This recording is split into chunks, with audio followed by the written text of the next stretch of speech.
didn't read the news for people who read the headline, got upset, opened a bottle of wine and fell asleep. I'm Catherine Bohart. You are me. I am you. Wakey, wakey, sweet one. Don't worry. We've got your back. We'll fill you in.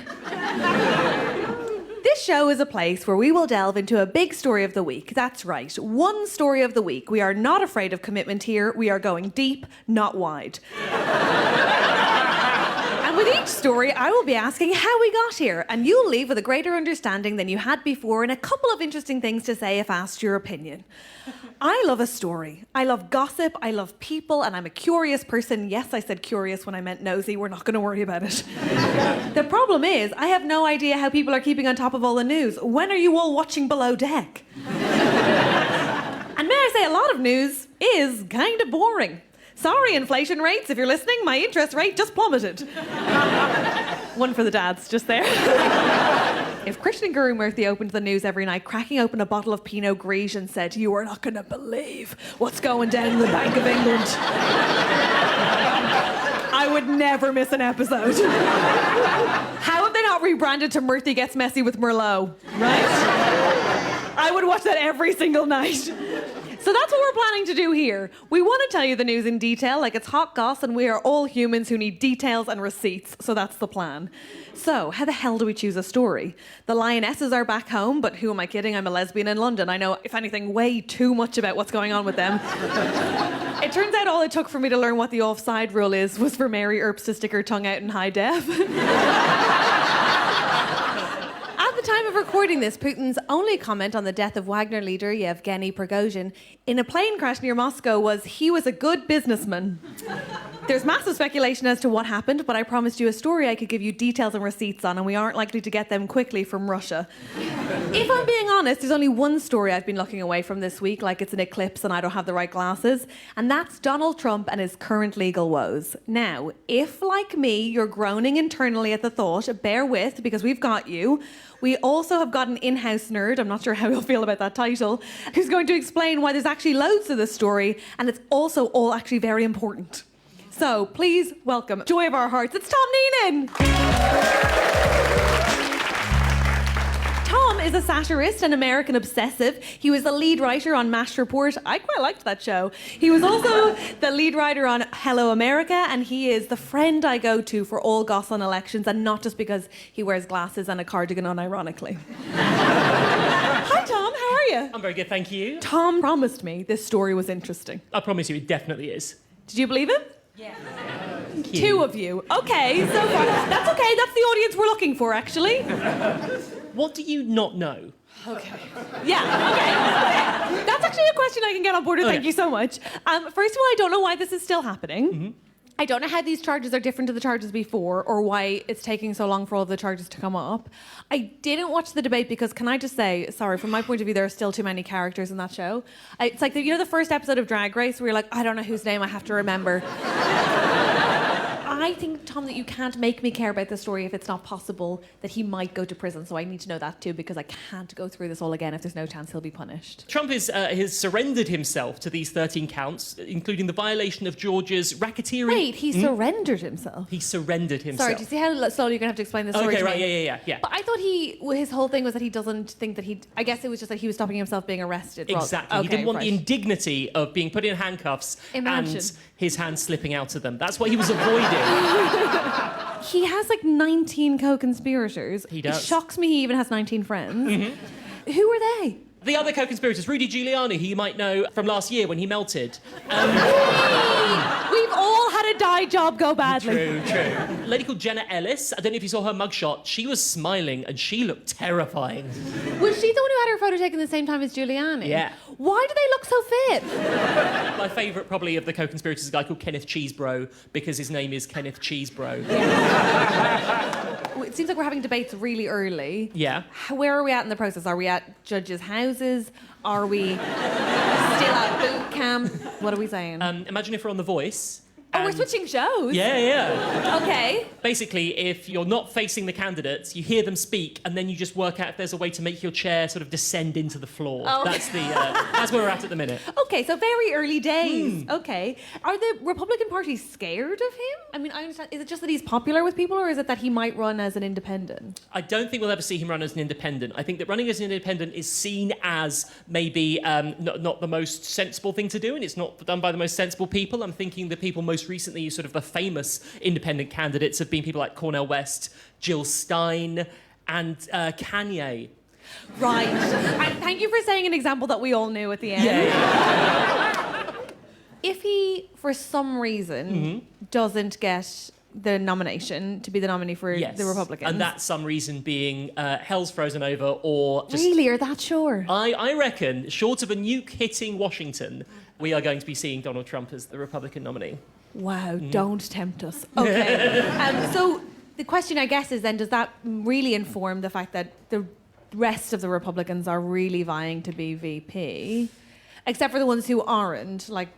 Chris Christie, certainly, I don't think we'd see. I mean, I wouldn't put it past him, actually. He's incredibly vocal against Trump, but then... didn't he used to like Trump? This is where I'm confused. But that's what you see with Trump all the time. Ted Cruz, we all saw when Ted Cruz's wife was insulted by Donald Trump, and then, like, a few months later, he was phone banking with him. Like, he has a unique ability to make people absolutely drag their respectability through the mud, and I kind of respect him for it. I wonder if they're actually trying to be VP, or if what they have an eye on is the election after, because whatever happens in this election, I don't think we'll see Trump running again. How are the Democrats playing this? You would like to think it's a shoo-in that you win against the guy who may or may not be in jail and certainly will be on trial. Oh, I'm sure the Democrats are sitting there thinking, sorry, we're going to fight an election against Donald Trump.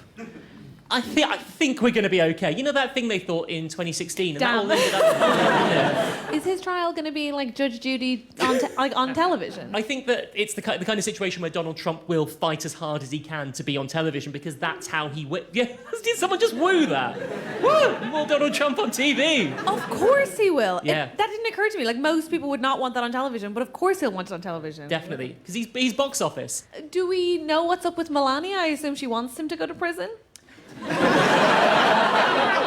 Here's the thing about Melania that I find absolutely fascinating, is that there's a lot of people who think like, oh, you know, she was just with him for the money, and now he ran for president, and then she got sort of stuck in this situation of like smiling next to this guy that she can't stand. But what people forget about Melania is that she is actually quite a spicy figure when it comes to her political views. More specifically, when she really got behind Donald Trump when he was sort of promoting the birtherism fallacy, specifically saying it's not only Donald who wants to see President Obama's birth certificate, it's the American people. Ooh. Oh, wow, so it's just that she has a face that says she hates him, but actually she agrees with him. Yeah. She's got resting, unhappy wife face. What? Does anyone have a question? So far, is anyone unsure of anything about the current Trump situation? Yes, okay, this woman over here. Hello. Hi, what's your name? Jenny. Hi, Jenny. If he is found guilty, how long could Trump go to prison for? A great question.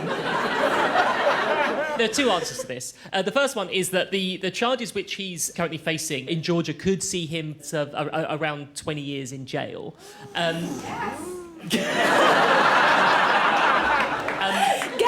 delight, cheers of support. All of those who are excited are going to hate the next part of my answer, which is that if I had to put money on it, I'd say that he will not go to jail. For starters, we don't know if he's guilty, guys. And right, okay. I hope I never get any of you in a jury, by the way. Whatever. Wait, what do you mean he will probably not go to jail? If I could distill it down to a legal term, it's a lot of faff. And so we like about Americans, they don't like faff. But they love prisons. And they... Jenny, is that the most depressing answer in the world? It started positive. Yeah. And then it quickly went down. Way to look on the right side. Good. Does anybody else have a question? Hi. Hello. What's your name? I'm Abby. Hi. So I know you're saying like he's stolen the election, but like, what do you mean? Oh, okay. So from what? Can I try? Please. He lost the vote in Georgia by like 10,500 votes, I think, approx. And he basically rang his cohort of evil and was like, yeah, we're going to have won it. And they were like, yeah, but you didn't. And he's like, oh, the thing is, like, we do have to have one it though. And they were like, no, but you did, like, you didn't. And he was like, uh-huh.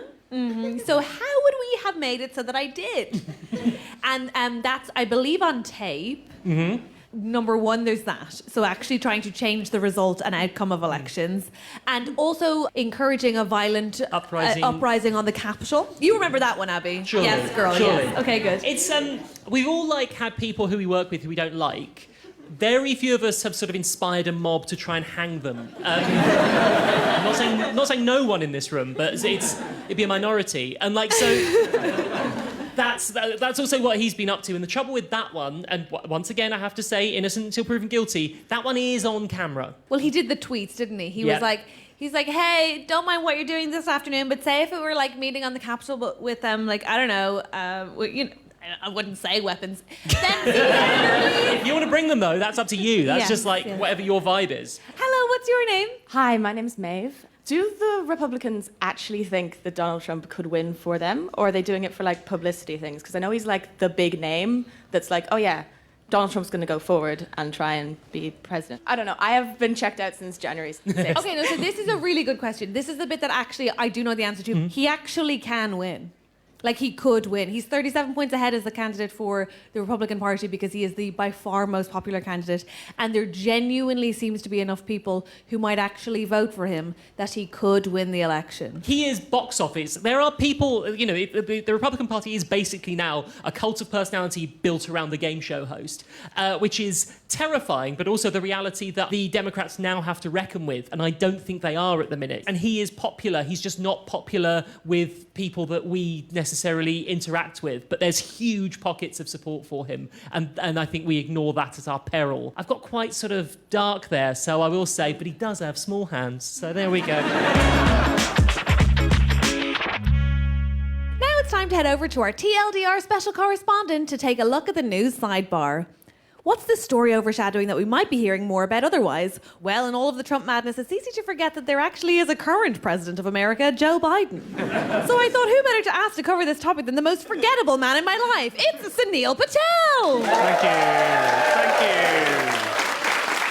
you. Very kind of you. Now, right, if you think that the trial of Donald Trump is going to be gripping, wait until you've watched me, a man with a full beard, eat this ice cream sundae in front of a live audience. Why the ice cream?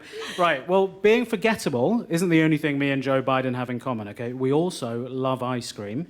Joe Biden is possibly the world's greatest ice cream lover after Ben, Jerry, Mr. Whippy, and Wasps. I'm going to start tucking into this to see if we can, because I've got to finish this before I get to the end. How is it? It's real cold. It's real cold, Don't let it interrupt your speech. Keep going. That's a pint of ice cream. Joe Biden loves ice cream almost as much as his son loves stuff I can't talk about. But, now, with our politicians, when they get called a melt or a flake, that's an insult, but Biden would just say, yes, please. Okay. No, he's not always gone according to plan for him. He got into trouble for making jokes about ice cream at a press conference about a mass shooting. You might say he's got 99 problems.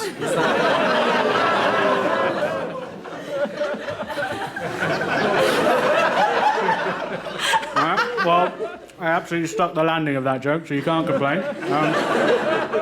Biden recently boasted to the press that he's got a whole refrigerator of chocolate chip ice cream. I mean... It's really hard to hear you when your mouth's so full. Of course. It is a bit dangerous, though, because now enemies of America, they know that if they want to lure him out of the White House, they can just play the Mr. Softy jingle. But this is my point, right? Joe Biden is kind of like his favourite ice cream flavour, which is chocolate chip. Boring, but dependable. And I would much rather have chocolate chip than a Donald Trump presidency, OK? It's quite nice being forgettable, OK? Mostly I get left alone. And every now and then my flatmate opens the door of my room and pokes me with a stick to work out whether I'm asleep or dead, like a hamster. It's all in your beard. There's so little of it that I've eaten so far. But reckon we've I been can... listening to you chew the whole I'm time. so sorry. There are people that have that as a, they just don't like phobia, it. A phobia, yeah. Well, here we go. Here we go with the biggest mouthful so far. This will be good for radio. There's so much in his beard you can't see at home. Go on. Brain Okay. freeze? You got brain freeze? Or are you joking? My teeth really hurt. Biden is so forgettable, I'm not even sure he remembers he's president. It's like we invited Obama to the party, and he brought his weird friend from home, and then Obama went home, left his friend, and now his friend is in charge of the party. Now, Hunter Biden. The big story there is all the spicy stuff that they're supposed to have found on Hunter Biden's laptop. In his defense, I don't think there's anything on that laptop. He very much looks like a man who knows his way around incognito mode. Okay? And incognito mode is exactly how I'd describe Biden's presidency. You see, the advantage of no one noticing you is that you can do whatever you want. Okay, Biden brought in the Inflation Reduction Law, which moved the US closer to meeting its clean energy goals, which is really exciting, I think. Yeah. But does he get the credit for it? No, he doesn't. Just like I get no credit for moving our gas bill to a cheaper provider or rationalising the HDMI leads in the house, okay? But like Biden, in future years, my contribution as a housemate will be recognised. Unfortunately, by then, we will both be dead. No one cares about Biden right now, but in the future, I think Lin-Manuel Miranda will play him in a rap musical. And then we will know his value. I think some of history's greatest leaders have actually been forgettable. Of course, there was that guy. That dude with the moustache and the sword. He was good. In a way, me and Biden are a bit like a mint cornetto. Doomed to lie at the bottom of the freezer, underappreciated, under a bag of Magnums and a walls of Viennetta. But our day will come. And until then, please, can I have a napkin? Sunil Patel, everyone! Thank Hey, Tom, there's plenty of precedent for narcissistic political imposters, but where would you say all this started? Is there a moment when the ball that is Donald Trump started rolling? You can look at it from both ways. You can look at it from the point of view that that Donald Trump is absolutely a symptom rather than the disease of all of the way that America is structured, or you can see it that you ask yourself, where did the journey of Donald Trump becoming president start? And that is a very specific clip that you can all watch, which is at the White House Correspondents' Dinner when Obama is being very, very cool, very, very sort of charming and ripping into Donald Trump, and he doesn't move a muscle. And you can just see a man there thinking, I am going to try and tear this country apart piece by piece. And to be fair, he's nailed it. I have so many questions about this, and luckily we have a guest on the line who I think can help. Kate Shaw is a professor at the Yeshiva University Benjamin N. Cardoza School of Law and co-host of podcast Strict Scrutiny, not actually a harsh ballroom dancing podcast, but in fact one about the US Supreme Court and the legal culture that surrounds it. So, bit of a waste of a name if you ask me, but that's fine. Hello, Kate. Hello, Catherine. Thank you for having me. How are you? I'm doing well. I wish I was in the room with you. We wish you were too, but may I say, as you are now being kind of boomed in here, it feels like you are like the voice of God, and that is that's pretty powerful, Kate. So just be careful with the power you wield, is all I'd say. I'll try to use it wisely. Okay, Kate. Now the whole room's very excited. First of all, Trump. Is there any possibility he will actually go to jail? I mean, a girl can dream. So look, more seriously, he is presumed innocent until proven guilty, so these prosecutors, all of them, 4 separate teams of prosecutors, have to make their cases. But some of what is in the indictments looks very strong, so assuming they can prove these crimes occurred, hush money, classified documents, trying to steal the 2020 presidential election, right? That's the range of crimes he's accused of. Whether he's going to prison really depends on whether he wins this presidential election. So that's obviously true about the 2 federal cases because he's running to be the head of the federal government. So if he wins and he has already been convicted, He could try to pardon himself. That is Okay, so that's a untested. genuine possibility that he could pardon himself. Yeah, I mean, so, pre-prison, from prison, after prison, there's not really any constraint on the pardon power in the Constitution. You're blowing my mind. He can pardon himself from his cell. Is that to say that he could, first of all, run for president and then consequently run the country from prison? Well, there's a constitutional answer, which is that yes, he could. There's no constitutional limitation on running for president from prison. There are practical constraints. I bet there are. But the constraints, I think, are more practical than legal. Our Constitution has 3 requirements for running for president. You have to be 35, you have to be a natural-born citizen, and you have to have been a resident for 14 years. That's it. Being a person at liberty, not incarcerated, those things aren't constitutional requirements. Just to clarify, you could run for president from a prison where you've been put for stealing an election, but you couldn't run for president at 34. It sounds insane, but yes. Okay, good. I'm glad we're in agreement. Okay. Does he get Secret Service protection in jail? Yeah. The question, I think, is whether they would be in the cell with him. But definitely the protection would remain. Wait, I thought that was a joke question. You're saying No. you're saying yes. Do you think there's any possibility that this would lead to a constitutional change? Well, one of the things that is definitely wrong with the Constitution is how hard it is to change the Constitution, which is why you all are smart just not to have one at all. Right? It is Yes, almost that's also impossible fine to and change has no it. problems. Essentially, what it seems like you're saying to me is that there's nothing inhibiting him from pardoning himself, which would presumably be the inevitable outcome of him winning presidential power. So the pardon power only extends to federal crimes. So he could absolutely pardon himself for any of the federal offenses. Or, Right. I shouldn't say he should absolutely. It's never been tried. He would certainly try. He could also try to do something where he transferred power briefly to the vice president. This is something that our Constitution actually does provide for. So, if the president is getting a colonoscopy, he can briefly make the vice president the acting president and then take the power back. Such an American choice of example. The state crimes, he can't pardon himself for. So those are different. So the New York charges and the Georgia charges, if he is convicted, he could not pardon himself. So that is a really important distinction. But I would imagine that most state judges would basically say if he's convicted and, hasn't yet started serving, or even if somehow he had already started to serve a sentence, if he managed to get elected president, they would basically allow him to defer continuing the sentence so he didn't have to literally govern from prison just for, the sake of the national interest. I presume that's what a judge would do. I would not be as lenient as that judge that you imagine. I would be petty AF. I'd be like, no, he can do it from jail.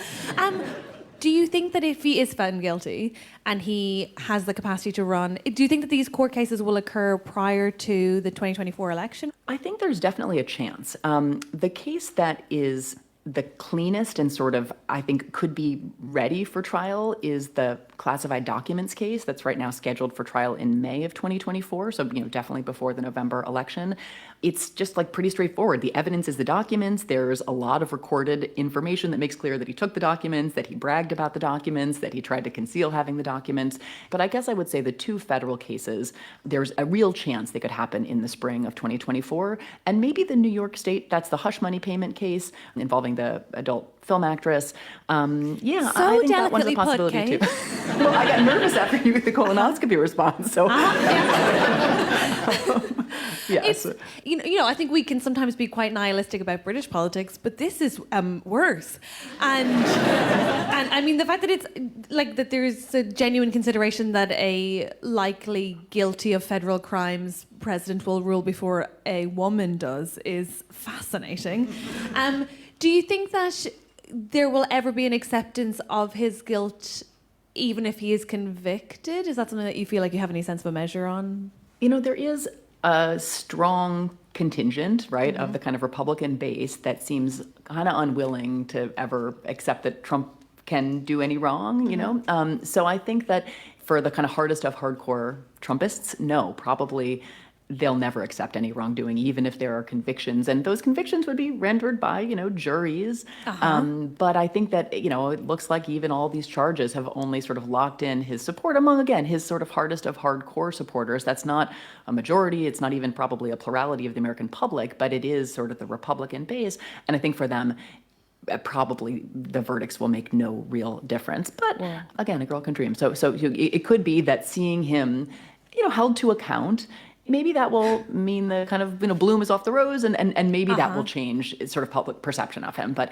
at this point, I think all indications are that his supporters are not easily dissuaded. Last thing, I guess, is that there's this contention from the right that you have essentially got a two-tiered system. Basically, the Republicans argue that the Democrats have weaponized the Department of Justice. Do you think there's something in that argument? No. Okay. No. Biden retained a Trump prosecutor. So Hunter Biden is facing real legal consequences, and Joe Biden has taken very serious care to make sure that the wheels of justice turn in a normal way, and if anything, he's stayed very far away from anything involving his son. Do you think there's a way that you would ever see the Republican Party separating themselves from Trump, even if the voters didn't? I think that there are signs that some of the kind of party leadership are distancing themselves from him somewhat. I think that you saw a little bit of that right after January 6th. Would you agree there's probably no likely chance that they wouldn't have him as their candidate, given that he might run as an independent and then ruin their chances? Right now, it looks really unlikely. Yeah. But again, hope springs eternal. So it may be that the aggregate effect of all of these charges, they're just at some point, they may just say the baggage is too much. But there have not been a lot of signs that that's happening anytime soon. Kate, what an amazing, comprehensive answer of questions, and how you keep so positive is genuinely so admirable. Can we all please give it up for Kate Shaw? She's smart. Before we go, I have a question for our audience. What I want to know is, do you think Trump will go to prison? Not whether or not he should, whether or not he will is what I want to know. Anyone who thinks that Trump will go to prison, give me a jumpsuit. Jumpsuit. Whoa. 3 of you. I mean, we have to ask the other question, so let's ask it. Anyone who thinks he'll go free, give me a free bird. Free bird! No. Somebody's shouting at the back. What was that? Yeah, I think he'll be president again. And if you have been to Georgia or Arkansas or Missouri, they absolutely adore him. You can't go anywhere without even pledging your allegiance to the American flag. I mean, even I went to... I think you could try. No. I laughed out loud because we were at some caves and they were putting the flag and everything and everyone was up in allegiance and I laughed and they wanted me to leave. I am more interested in the story than I initially thought I was. Do you feel like you're more interested in following this story than you would have been prior to the show? Yes. Okay, great. That's good. Excellent. And all it took was the destruction of democracy. Yes. And quite a few holes in the story that you then do have to go look up. So that's good. This has been TLDR, and if you made it all the way to the end of the episode, we are so proud of you and we love to see you being the change you want to see in the world. Good for you. Go watch some reality TV. You earned it. TLDR was written and hosted by Catherine Bohart, with Tom Neenan, Sunil Patel and Professor Kate Shaw. It was also written by Madeline Brettingham, Sarah Campbell, Emma Nagoose and Pravanya Pillay. The producer was Victoria Lloyd. It was a Mighty Bunny production for BBC Radio 4.